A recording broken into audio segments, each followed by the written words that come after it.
Ayan, nagprito na ako ng talong. Gusto ko sa talang yung medyo sunog. Sarap kasi yun.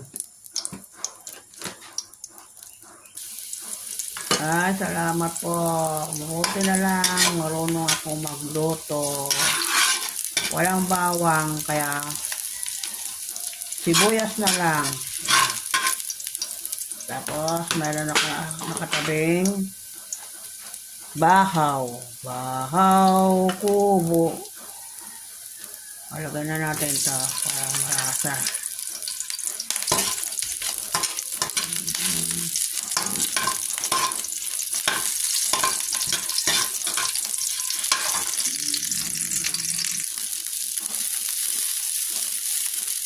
Hindi na ako naglalagay ng asin sa sinangag because may lasa na yung ulam ko, ganon, para hindi tayo ma-high blood.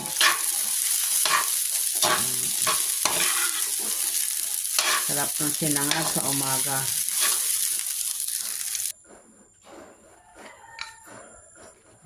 Iniisip ko paano kukuha ng kanin. Ganito lang ginawa ko.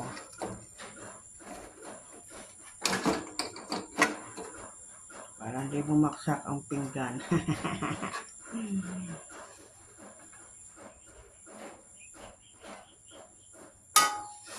Technique lang, o diga, isa lang kasi kamay ko, ginagana. Kaya hindi na makahawak yung kaliwa. Di ganito lang ginagawa ko. Okay, alright. Kakain na ako. Buti na lang, gumagana pa yung utak ko.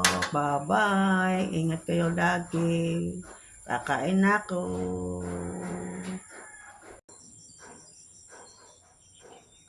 Kain kayo. Luto na. Almusal ko. Pritong talong. May kalamansi, sibuyas, kape. Ganito lang ako. Pasensya na kayo. Lagi ako nakatawa para masaya. Ingat kayo lagi.